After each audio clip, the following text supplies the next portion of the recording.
Did you put the wrong one on, Mark? Maybe. Hi, everybody. Welcome back to the GallowgateShots YouTube channel. And we are back with a match preview for tomorrow's game against Aston Villa. As you can see, or if you are listening, I am joined by Mark, Walker, Harry, and Iain tonight. Some regular faces on the channel right now. I'll start with you, Mark.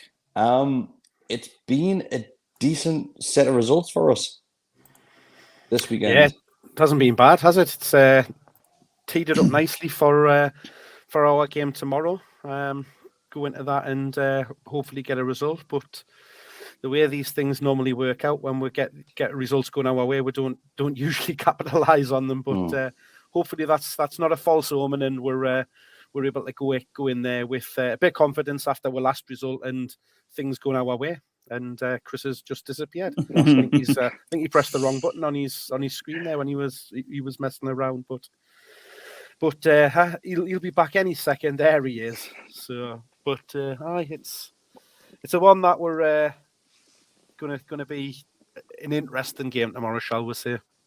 I'll move to you, Harry. Expecting the atmosphere like we had last weekend. Yeah, 100%. I don't even think people need to try anymore. It just comes naturally now, doesn't it? There's excitement back, there's results. So if it's the same atmosphere, I think we've got a good chance of going on and doing well in that game, to be honest. Yeah, I mentioned it to Mark, obviously, about the results going our way. Norwich, somebody who has been playing quite well. They started the game off really well against Man City, but as the game went on, they obviously lose that game 4-0. Another one where we'll have to take advantage of this, Harry. 100%, we have to take advantage of it. But what worried me is the Leeds Aston Villa game. The way Aston Villa attack is so fast and to the point that could put us in trouble, to be honest. But you never know, dear. We don't know. Like we beat Everton 3-1, and they're just going to beat Leeds, who were the team playing Aston Villa in that game 3-0. So hopefully we can do something. Yeah, Iain. Great result for us last weekend. What are you expecting going into this one against Villa? This is going to be a bit tougher. It is. I was saying sort of at the start of the week, I think if you looked at 4 points out of the sort of the 2 games that I had, Everton and Villa, I think that would be a really good return. I think because we've got the win against Everton, it takes a little bit of pressure off of the Villa game. So I think you'd possibly be able to play with a little bit more freedom. Because had we not beat Everton or even got a point, I think it just puts massive pressure on the next game. Whereas, like I say, because we've got the 3 points, the pressure's eased off a little bit. Hopefully it'll make for relaxes the players a bit. And yeah, we can hopefully try and turn up and get 3 points again. But I don't think it's going to be anywhere as easy as was it Tuesday we played? Tuesday night. Villa look like a really good team at the minute. One of the big concerns, Mark, Kieran Trippier. We're not sure if he's going to be fit enough to play. It's going to be a late fitness test for Trippier. Do you risk him?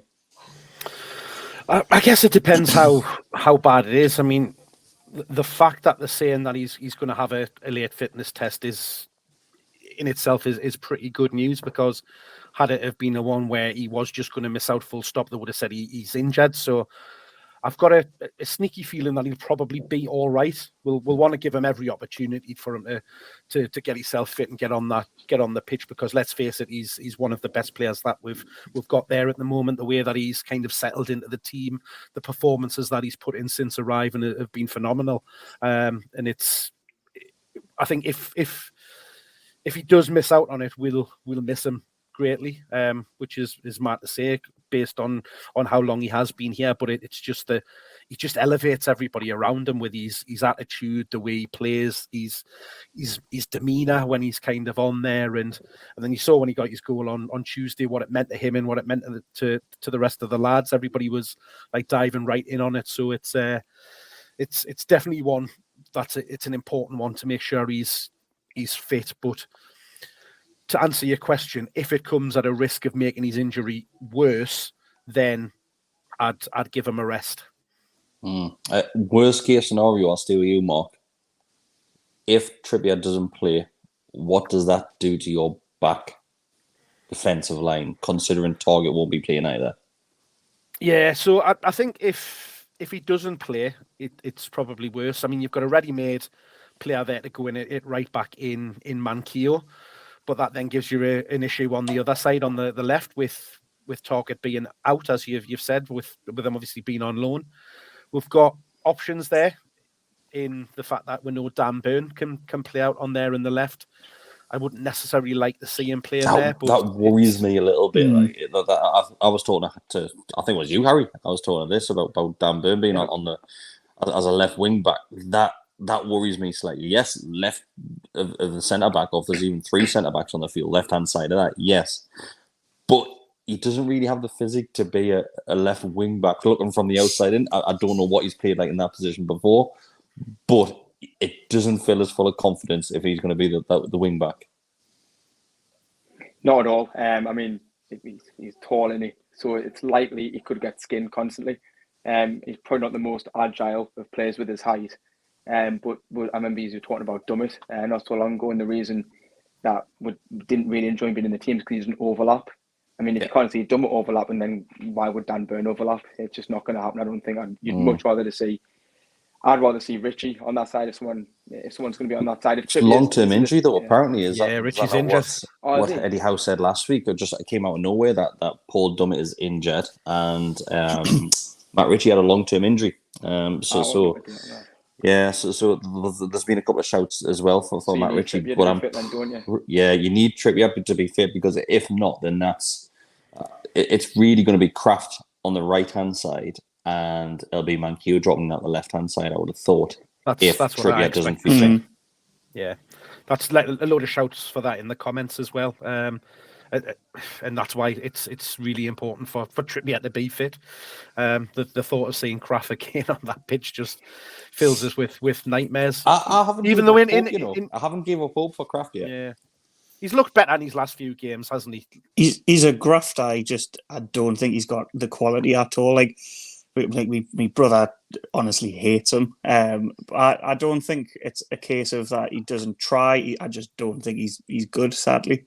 But that would worry me, sort of with Manquillo. Although Manquillo, when he's come in, he had a really good game against Leeds when he came in at left back. Fantastic, yeah, really good. Then had a bit of a cameo against Everton, but again looked very, very settled. But it's just mad that you never really expect sort of a fullback, despite sort of the quality in Kieran Trippier having that much of an impact on sort of how the back four performs and how settled they look with him there. Yeah, there's been a shout there by Callum Lewis that you can see on the screen. Apologies to those that are listening to the audio. He says that we'll be surprised by Burn as a left wing back. Like I said, I've never actually saw him play there. It's just his physique, and like everybody says, he's touching 7 foot there, man. It's a strange combination. A player that's 6'7" and playing as a left wing back. I'm sure he played there against us when, and was not that Lampy that played left wing back. Lampy played right wing back because he had when the beat were 3-1, he had St. Maximum on toast for the whole game. A few shouts for midfield. I'll come to you, Harry, on this one. Yeah. A lot of people wanted to force Bruno in there in the starting lineup. Do you change that midfield after how well they played against Everton? I don't think you do. You can't, because they played so well. If you do, you drop Shelby. That's my opinion. If he's got to bring Bruno in, I think Shelby's the man you drop. But it depends, because when Bruno came on, he looked very attacking, and Shelby seems the one that sits behind in front of the defence. So if you bring Shelby out, then I feel like there'll be a massive gap between the midfield and the defence. So I don't think you do bring Bruno into the team. I'd love to see him. Don't get me wrong. I'd absolutely love to see him start. But I just don't think you do. I don't think it's the right decision to make. Is everyone in the same boat where everybody wants... Hang on to your hat here, Kris. What? Hang on to your hat here, Kris, but I wouldn't drop Shelby. Oh, shit. I know who you're going to say, and I'll probably agree with you. I'd keep him in, and I don't know if I'd drop Joe Willock. I'd drop Willock and bring Bruno in there. I think having Shelby sitting in that position where he is as that deep lying playmaker, he doesn't need to have the legs, which we know he hasn't got. But having both Bruno and Joe Linton sitting in there, having them three, that makes us very difficult to get through and to beat in the midfield. And just the energy of that Bruno will bring, the tenacity that Joe's got, I think with them three in there would be a winning combination for me. if you were Eddie Howe, Mark, are you brave enough to make that change? Hey, that's what he gets paid the big bucks for, isn't it? That's why he's the manager. I don't think he's adverse to making those decisions. He's left players out, in the past. Willock, for all he had a very good second half, he didn't do a great deal in the first half. So there's an option there, and I think just with having that slightly different approach to the game of wanting to make sure that we're boss midfield, is maybe what he'll look at. There's been a few shouts, and Ian, you probably heard us speak about this on the podcast, which we do on a Monday night. But there's been so many games pass us by where we just don't hold that midfield and we don't control the ball in midfield, and games just pass us by. Is Bruno going to be that player that gives us that control in the centre of the pitch? I think he will. Like I say, it was what, 5 minutes, but he looked like he wanted to get on the ball. He looked like he wanted to drive forward. I think just the mentality coming across from his interviews, he's a player that wants to win. He seems very intelligent, very grounded for his age. So I think, yeah, he is. But again, I think I agree with Mark. I don't think Willock had an exceptional first half. I think he grew into the game in the second half, but that's a string of performances where he has been a lot better. So it's a case of, do you give him another run to see if he can continue his progression in form, or do you make that big call and put Bruno in ahead of him? Because I honestly can't see Shelvey. On Harry's point, with Harry saying that you would drop Shelvey, if that happens, I don't think it will. I don't think you'll see the midfield change. I don't think Bruno will stop. But I would quite like to see Bruno and Joe Willock alongside each other just to see what they can do, because hopefully Bruno can bring the best out of Joe Willock, what we saw last season, Harry, and hopefully you can see something like that. Yeah, I think it goes both ways. I said there could be a big gap between the defence and the midfield if we drop Shelvey. But then if you drop, I suppose like if you have Joe Linton, and you have Bruno, I think it's very attacking. Joe Willock, and Bruno, it is very attacking. With Joe Linton, he's not really the best playmaker. He's not the best passer of the ball. But if you bring Bruno in, like you said, hopefully you can get the best out of him and you can maybe push up the pitch a little bit more. Now, if you drop Willock instead and you play Joe Linton, do we then lose, and I go on about it all the time in the previews, do we then lose that number 10 behind the striker? Do we then isolate Kris Wood even more? Does Bruno sit back a little bit further? I don't know how he's going to fit in the team at the minute, to be honest. Because no matter how hard we try to make, say, maximum number 10 Mark, he's not a number 10. He's the type of player that he just does whatever the hell he wants. He's not a number 10. He's the type of kid where you just go, we'll control what's happening behind you. You just do what you do. Yeah, I mean, we've talked it about a lot, haven't it? He's much better being out on that left-hand side and being able to pick up the ball and run at people. I think when you put him in the middle of the pitch in that number 10, it's just too crowded for him, and he hasn't got that space to be able to do what he's good at, which is running it and scaring the fullbacks. I think just in the very short cameo that we saw from Bruno on Tuesday night, his link up with Saint down that left hand side, playing in the balls from running behind, that gives us that link up, although it's a little bit different in you're not missing the number 10 because the ball's not going in front of the back four. It's looking to get in behind them and use the pace to get in that way. I think that's maybe why having him that little bit further on would then allow Saint to come in, even Fraser, switching sides and stuff like that, or even a late run for Murphy second half. I think the position that we're in though, when Bruno came on the field, we can't really judge that performance because we were dominant before he even came on the field. He came in for the last handful of minutes. I think if you start a game, then it's going to be a completely different game. Of course, there's but for me, I'm sticking with unchanged. I don't think Eddie Howe will change it. I think Bruno will be on the bench and come on. He will come on at some point, whether we're winning or losing the game or drawing the game. He'll come on at some point, but I don't think he starts this one. No, I agree. I think, again, the last handful of games, the midfield looks a lot more assured. And it still surprises because the two players that I thought the attitude and performance before Howe came in were Joe Linton and Shelvey, that just absolutely stunk, and they were standout players at the moment. So I just can't most see improved. The one that nobody ever wanted to get. The one that I got when I used to play football. But yeah, I can't see the midfield changing at all. I think the changes will be at the back, and obviously they're enforced. But yeah, can't see the midfield changing. But I do agree Bruno will feature. I think you'll probably get more than sort of the 5 minutes at the end of the game like you did against Everton.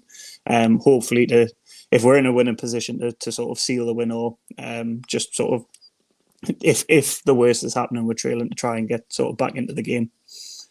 But then we're going to argue, Mark, if it's a case, and I know I'm talking about worst case scenario with the defensive lineup, if Trippier is missing from that squad, it might not be a like for like swap. Eddie Howe might change it at the back completely. He might go three centre backs. Then that changes the whole midfield setup as well. So it might be a point where you see even more midfielders on the pitch. Yeah, it could be. You know, I think if he does that, then you're looking at the likes of Murphy to maybe come in on the right hand side and be able to push in and get that. But then, if you do that, does that hit the mean post? Fraser has to Let's drop remember, out? he done well when he came on, and he has done for a handful of games now. Murphy, he's looked dangerous. He hasn't scored the goal yet, if I remember right. I don't think he scored this season. Has he? He hasn't, has he? Don't think so. I don't think so. No. But he's always found himself in those dangerous positions. And it's that kind of thing of because he likes to run in behind. He's got a little bit of pace about him, and he likes to run from that little bit of depth, get in between the full back and the centre back and burst into that space. And it's worked for him a couple of times into the goals that he has scored, and that it's probably more of his strength than being out on the wing and looking to get balls in, and doing it in that kind of traditional winger sense. So, but he's done that when he has played as that wing back, of sitting there and having the energy of getting up and back up and down the pitch. So it's nice to have those options, though, isn't it? I think just being comment on there, Mark. Just a comment there by you, and that said like how we've gone from having a shite depth in midfield to then being stuck by the choice of who to play. And that's without Hayden being fit. I know Hayden hasn't got a squad number, but if Hayden had been fit, then it's another one they add to the equation. It's a good problem to have. It's a nice problem to have, I think. That's what sort of just sitting discussing that. I was thinking like how have we went from Shelvey's starting to we can't lose Shelvey because he's performing so well. Yeah. But yeah, it's a nice problem to have. It's positive for a change. Obviously, the danger man, I'll come straight back to you, Harry. The danger man for Villa at the moment is Coutinho, who's done well since he's arrived in January there. Is he playing the number 10 role at the moment for them? I would imagine he would be.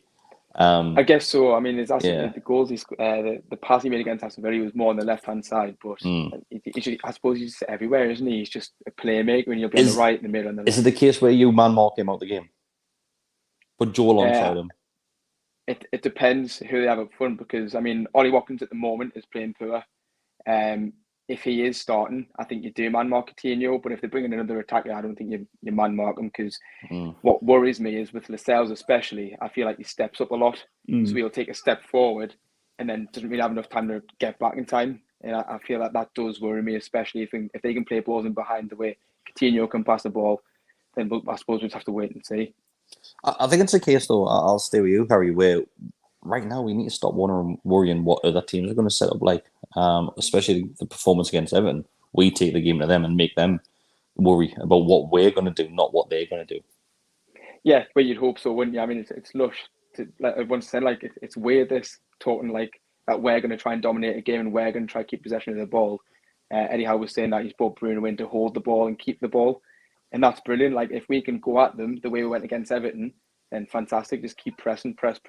And I think that's our best way of playing football. I think if we sit behind the ball, we're not fantastic, but on the attack, we're miles better than we have been recently.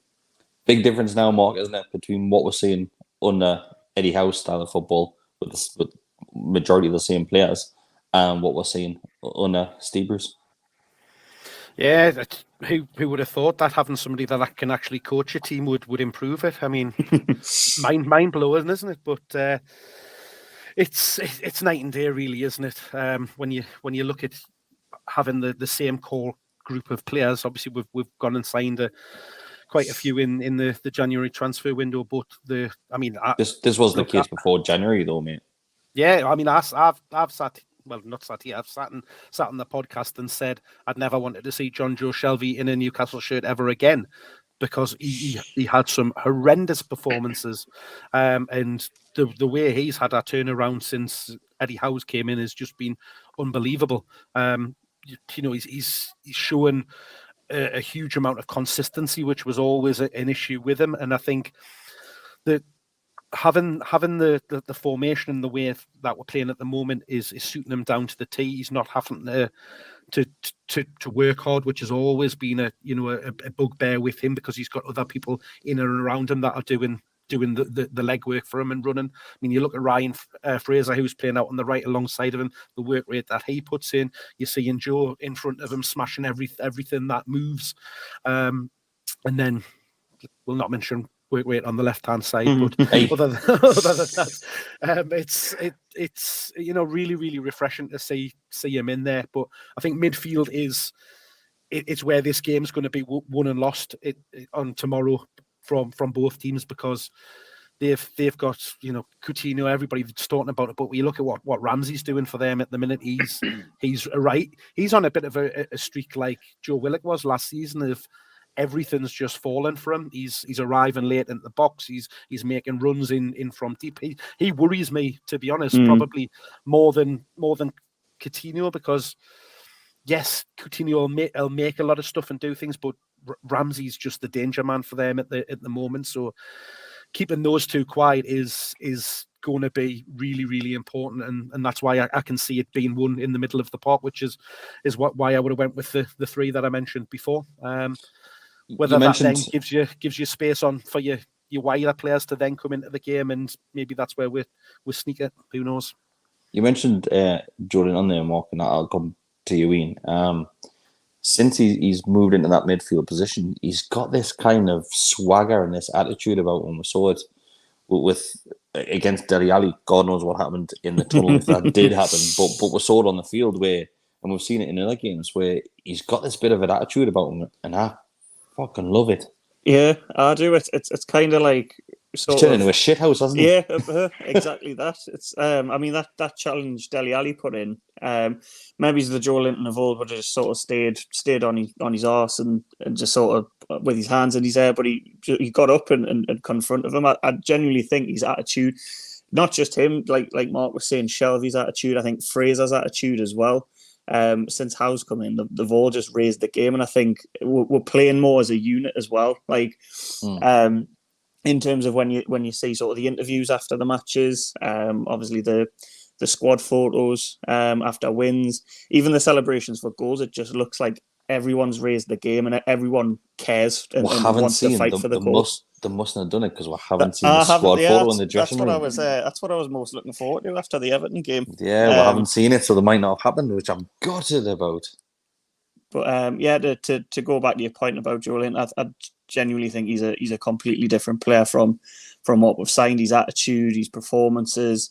It's not just sort of spells of a game as well. Like it's for the full 90 minutes. He'll graft. He'll chase back. If he loses possession, he doesn't just sort of saunter back. Like he'll graft to get that back for you. And then he'll shoot in there. And when he gets in the box, he shoots on his own face. If you could try that a million times, you wouldn't be able to do it again. He's literally tried to score a goal and managed to hit the ball off his own forehead. That's how skillful he is. I'm going to go around everybody and just get expectations of the game and the scoreline there. Mark, I know you normally take a little bit of time for this one, so I'll leave you till last. Iain, I'm going to come to you straight away because I think you got it right last week. I got it.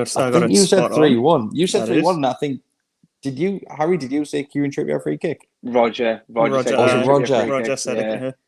So we've hit two targets here, but Iain, I'll stick with you because you got the last one right, and pressure.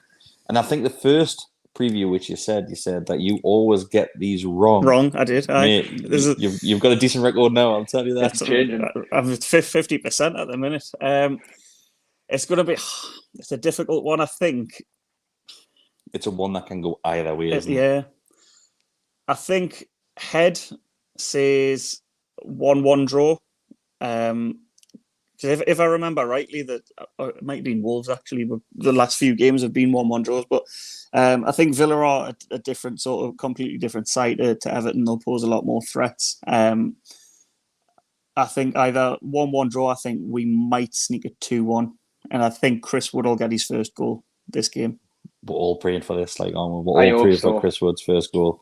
Harry, what's your thoughts on it? 1-0 Newcastle.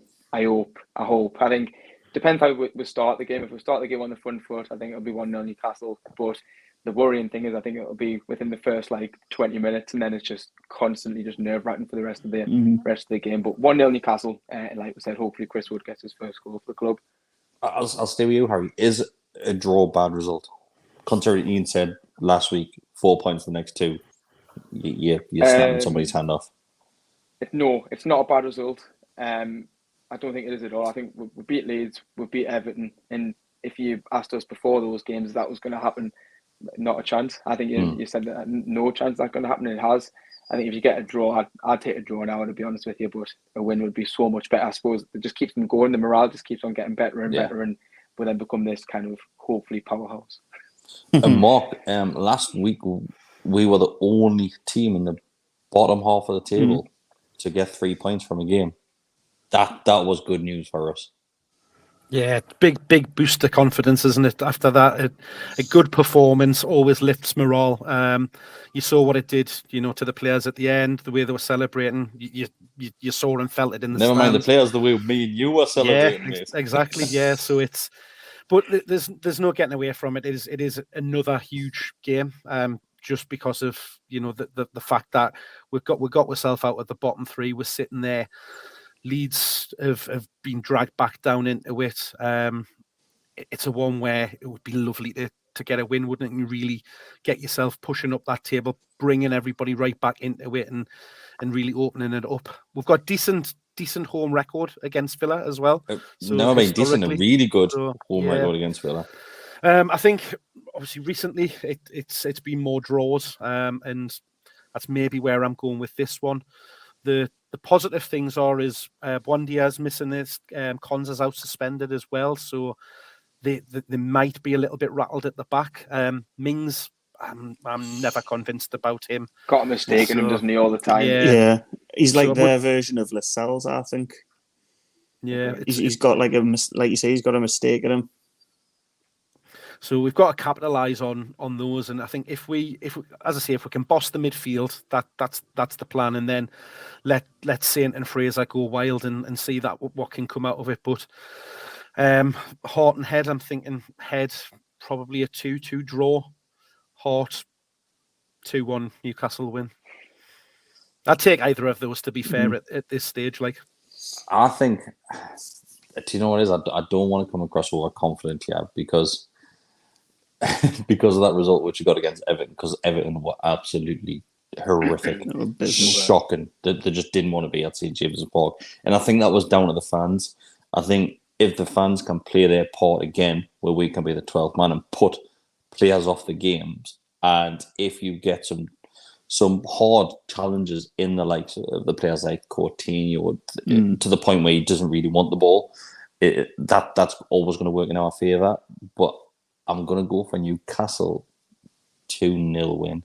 Ooh, I really hope so. 2-0. I don't think it's going to be convincing, but I think a 2-0 win for Newcastle. I think as well, if you look at the league, obviously Norwich have just got beat there. We'll have 2 games in hand on Norwich. Win tomorrow would go a point behind Everton and would go 4 clear of Norwich with a game in hand. So again, the incentives there. I just hope, like I say, they can same as Everton. I think psychologically now, I think they're starting to believe that we can get ourselves out of it. So, like I say, psychologically, if you win tomorrow, I think it'll be a proper kick for the rest of the season. You'll pick up some points that you wouldn't have expected at all. I think we're at a point as well now, Mark, where teams won't want to come to St James's Park. If they watched that game last week, how hard it was for Everton, they will not want to play this new vibrant and exciting Newcastle United. No, absolutely. I mean, when you see the comments that Lampard made after the game, in fact, you can go back over the last handful of games. All of the managers have mentioned the atmosphere and the crowd and all of that kind of thing. And it's the one thing that we've got on our side that you can rely on at the minute is that everybody in that crowd is going to get behind the team and really will them on. And if we can start off the game brightly, get a foothold in the game, then that confidence will grow both on and off the pitch, and take you forward from there. The reaction, obviously, from Everton, all of their fans went away and they decided for their game today that they all wanted to take flags and scarves and banners and all of that kind of thing to their game. So it just shows you how important we are as fans. And it just, again, it makes a mockery of the last 14 years when the previous incumbent owner didn't utilize that strength that we have off the pitch and went the other way with it. So let's keep our fingers crossed and hope that everybody's in fine voice and we can cheer the lads on to a victory. We will be. It's going to be another decent atmosphere, and even if we go down, the fans are still sticking in. We've seen even the team exactly, as well. Yeah. I think that we seem like a team. I don't know if you listened to Kieran Trippier or was it Ryan Fraser on NUFC TV, but they were saying like Howe's getting the players in for like personal time, personal time or something. I don't know what it is, but they pretty much tell each other's teammates like about them, and like you get on the pitch and you want to fight for that person because you like icebreakers. They're doing icebreakers.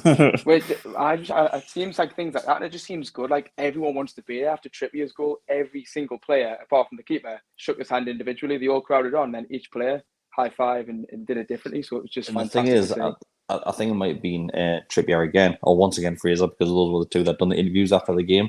They said that, we'll be back in training tomorrow to go over everything that we've just done on the field. That's what you want to see, and that's what Eddie Howe brings to this football club.